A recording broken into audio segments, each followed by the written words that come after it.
مساء الخير يا حبايب قلبي، عاملين ايه؟ وحشتوني قوي قوي. يا رب انا كمان اكون وحشتكم.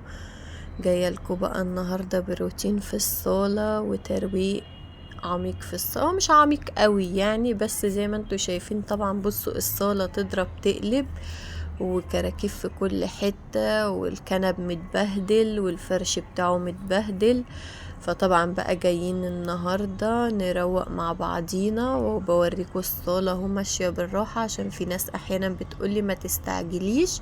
فبوريكوا اهو الصالة بكل هدوء في البداية ان هي متبهدلة. طبعا بقى اي حاجة بناخدها نشيلها. وطبعا الترابيزة مكان الفطار بقى كانت متكركبة النهاردة. صحينا بدري، كان عندنا بقى صحية بدري عشان كنت بنزل لولي الحضانة. الله أكبر، الله أعظم، أشهد أن لا إله إلا الله وأشهد أن سيدنا محمد رسول الله. العصر بيأذن. فطبعا بقى اللي ورا الصلاة برضو يقوم يصلي، وهو بيتفرج عليه كده يوقف الفيديو يقوم يصلي ويرجع يكمل الفيديو بتاعي. طبعا هنا كانت الترابيزة زي ما بقول لكم كانت مكركبة مكان الفطار. وطبعا بقى صحيت وديت لولي الحضانة، وبعد كده قمت مجهزة الفطار للي في البيت فطروا. وبعد ما فطروا قمت نازلة جبت لولي من الحضانة واديتها شاور وظبطتها عشان تبقى فريش كده ومروقة على نفسها. لو انتوا خدتوا بالكم هتلاقوا قاعدة في قلب الفيديو كانت قاعدة كسلانة بقى، حضانة ولعب بقى ومذاكرة وكده. فلو حابين بقى نطلع بكرة نذاكر معاكم الواجب اللي لولي هتاخده من الحضانة، اكتبولي في الكومنتات عشان بكرة اطلعه. بصوا قاعدة بتضحك ازاي، فظيعة، بتحبكم وبتحب تطلع معايا قوي قوي. طبعا هنا بقى كنت بروق الترابيزة بتاعت التلفزيون، كان عليها برضو كراكيب كتير. وهنا بصوا حتى اللي بياكل فاكهة بيرمي القشر بتاعه. فيش حد والله يا حبايب قلبي بيلم من وراه خالص. يعني انتوا شفتوا منظر الصالة كان عامل ازاي. اللي عنده مثلا حاجة فاضية بيرميها، اللي بياكل كده، يعني مفيش حد بيشيل من وراه، فاهمين؟ فهنا بقى وكان في بقى شالات قلت ان انا اطبقها. حتى الفوط، يعني مش عارفة الفوط بتعمل ايه في الصالة، بس مش مشكلة يعني. فهنا بقى زي ما انتوا شايفين كنت بطبق الشالات اللي محطوطة. وبعديها بقى هقوم ايه شايلة الفوط، ويعني بحاول ان انا الملم على قد ما اقدر عشان احس ان الدنيا رقت من حواليا. طبعا مش عايزين بقى ننسى اهم تعليق اللي بحبه وانتوا اكيد كمان بتحبوا، ان احنا نصلي على النبي عليه افضل الصلاة والسلام في الكومنتات. طبعا دي شنط كان فيها حاجات تروح للمكواجي وكده، بس ايه كان لسه المكواجي ما جاش، فدخلتهم جوه لغايه لما المكواجي ما يجي عشان اعرف اروق يعني. هنا بقى قلنا ننفض الكنبه ونظبط الفرش اللي عليه. انا طبعا بقى ايه جبت من الفرش ده زي اللي عند اختي فجبته، عشان انا عندي طبعا في عندي انتري لونه غامق وانتري لونه فاتح. فطبعا الفاتح مكان الولاد بقى ما بيقعدوا مش عارفه ايه حد ماسك حاجه، فطبعا الفاتح بيتوسخ بسرعه. يعني كانت غلطه بقى ان الانتري ده يبقى لونه فاتح، بالذات لحد عنده اطفال. الفاتح ما بيعيش خالص خالص خالص.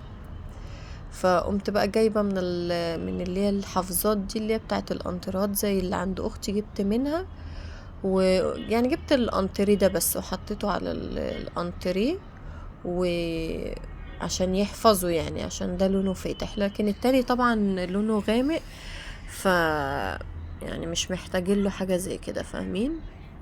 هنا بصوا الكنبة لما بتتروق يا لهوي على الشياكة، بتبقى فظيعة فظيعة لما بتتروق. لكن الدنيا لما بتكون مكركبة والله يعني بجد بتبقى حاجة مملة قوي. هنا طبعا القطة كانت نايمة، شلتها عشان اعرف انفض الكنب. هنا بقى كنت بنفض وبظبط برضو المساند بتاعت الكنبة. وهنقوم برضو مروقين هنا، هنشيل الحاجة اللي على الترابيزة. هنا بقى نروق الكنبة الكبيرة دي كمان، وبنشيل المشايات اللي في الأرض عشان لما نكنس ونمسح.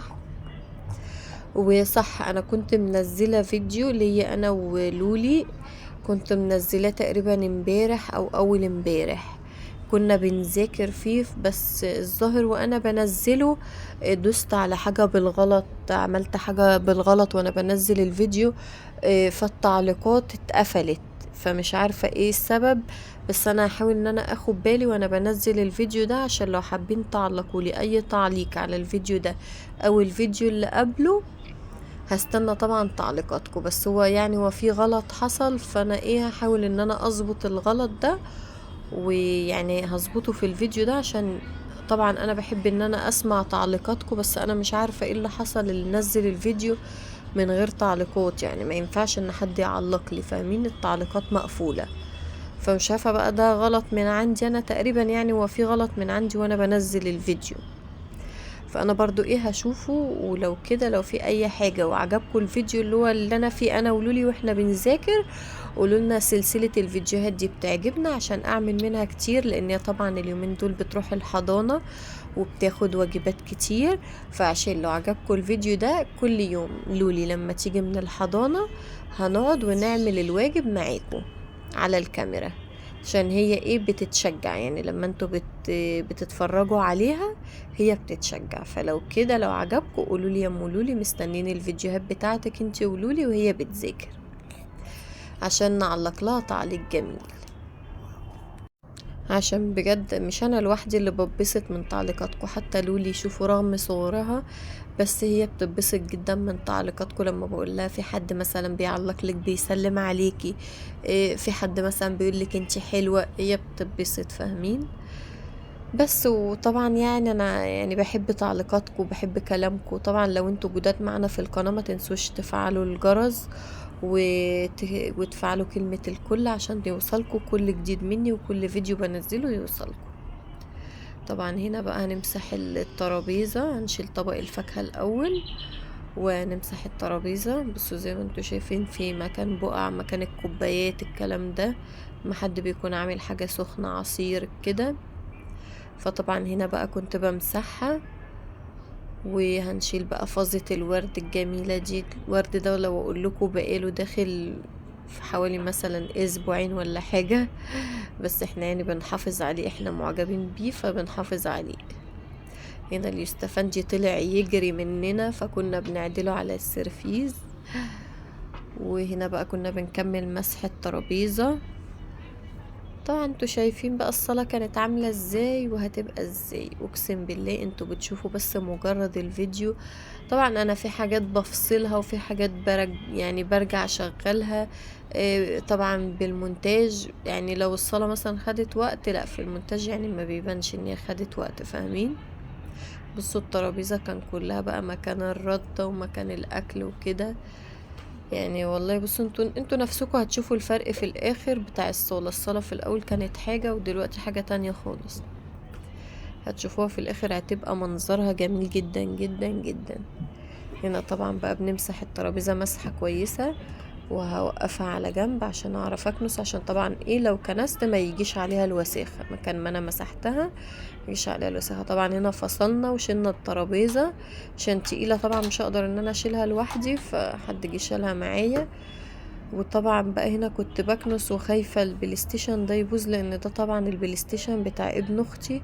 عندي بقى انتوا عارفين اليومين دول اجازة، فهو كان عندي وكده وجايب البلايستيشن بتاعه عشان يلعب مع الولاد عندي، فحطه بقى ناحية التلفزيون. فطبعا كنت خايفة بقى لا يحصل للبلايستيشن اي حاجة، طبعا يعني لو باظ ولا حاجة. انتوا عارفين الحاجات دي بتبقى غالية، وهو طبعا جايبه معاه عشان يعني بقى ولاد خالة وقاعدين مع بعض واجازة وكده. فهو بقى قال يعني يجيبه، لان هم طبعا عندي ما كانوش راضيين يروحوا، لان هنا بقى يعني المكان واسع وكده وبيقعدوا يلعبوا براحتهم وكده يعني. فهو بقى قالك اجي واغير جو عندهم، فجاب لهم البلايستيشن وجي يقعد بقى معاهم وكده. فهنا بقى بصوا الارض كلها كانت وساخة وكانت متبهدلة جدا جدا جدا. بصوا كمية، والله لو يعني اللي يشوف المنظر ده يقول ان الواحد ما بيروقش، بس والله والله يا جماعة ومليكوا عليا حلفان ان انا بروق كل يوم. كل يوم الصالة دي بتتروق. يعني يمكن اللي يشوف المنظر ده يقول مثلا ايه الست المعفنة دي، ما بتروقش ما بتعملش. بس والله العظيم الصالة دي لو كل يوم بتتروق نفس الترويقة دي ما تصدقوش. هنا بقى بصوا القط قاعد لي عامل زي الاسد. هنا بقى كنا بنكنس بقى الجنب التاني، طبعا خلصنا بقى الجنب الاولاني ورجعنا الترابيزة بتاعته، وهنا بقى بنكنس الجنب ده وبنخلصه.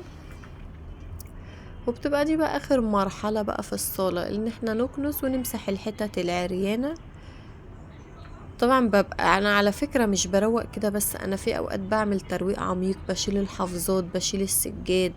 بس طبعا عشان بتبقى يعني الحاجة تقيلة، فبيبقى في حد بيساعدني، مثلا واحدة من اخواتي بتكون موجودة معايا في البيت، فبنساعد بعض. فهي ممكن ما بتكونش حابة ان هي تطلع قدام الكاميرا، فاهمين؟